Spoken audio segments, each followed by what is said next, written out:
Now here's where things get more complicated. Let's say you're an investor and you have a hunch that an economic downturn is coming in the near future.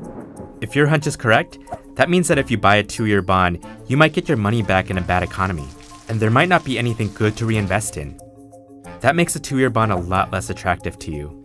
And if lots of other people think this way, then the demand for 2-year bonds plummets. So they start selling for cheaper. But because the 2-year bond now costs less, it yields a better return relative to that low cost.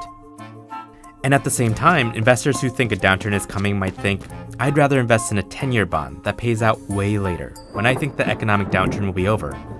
So that bond gets more popular, but it also gets more expensive. So investors start yielding less money. And if enough investors are acting on this expectation, the yield on a long-term bond, which is almost always higher than a short-term bond, can actually dip lower.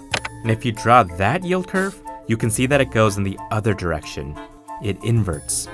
In other words, when this chart looks like this, it means investors think an economic downturn is probably coming in the near future. And that's what's happening now. So, is a recession coming? Not necessarily. But when we redesign the chart so we can see all the years on a single screen, it's pretty safe to say, when the yield curve inverts, it's not a good sign.